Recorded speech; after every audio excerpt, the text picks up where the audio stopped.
इगतपुरी तालुका मौजे माणिक खांब येथे भरली शेती शाळा।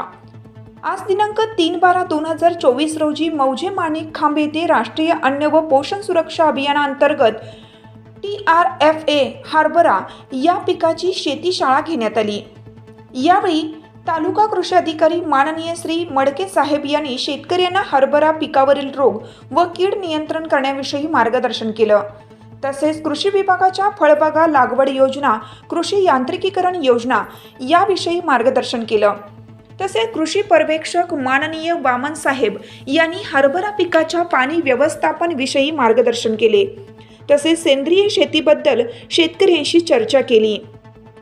कृषी सहाय्यक मोनिका गिळंदे यांनी मागील शेती शाळेच्या वर्गाचा आढावा घेतला। तसेच गावातील प्रगतशील शेतकरी माननीय सरपंच हरीश चव्हाण यांनी तालुका कृषी अधिकारी साहेबांचे माणिक खांब गावाच्या वतीने शाल देऊन स्वागत केलं व आपले मनोगत व्यक्त केले। या कार्यक्रमासाठी गावातील बहुसंख्य प्रगतशील शेतकरी व महिला शेतकरी उपस्थित होते।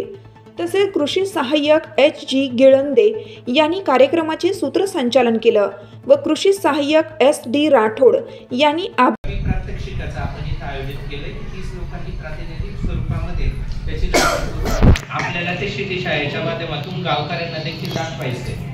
ठीक आहे, तर तुम्हाला सांगितलं होतं की कणक ही जी जात आहे ही पाण्यासाठी सेन्सिटिव्ह जात आहे आणि त्याच्यामुळे आपल्याला पाणी मॅडमने तुम्हाला सांगितलं का 25-30 दिवस ज्यावेळेस फुटवे फुटतात आपला हरभरा भाजीवर येण्याचा थोडासा अगोदरचा जो कालावधी आहे त्यावेळेस हे पाणी देणं फार गरजेचं आहे।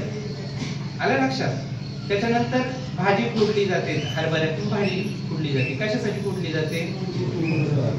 कशासाठी? बरोबर आहे। तर आपल्याला ते माहिती आहे, त्याच्यामुळे जास्तीत जास्त फुटवे होतात आणि एखाद्याचे फुटवे जेवढे जास्त होतील तेवढे त्याला फुलं जास्त येतील आणि त्याच्याबरोबर त्याच्यामध्ये घाटे जास्त येतील आणि आपलं उत्पन्न देखील त्याच्या माध्यमातून वाढणार आहे।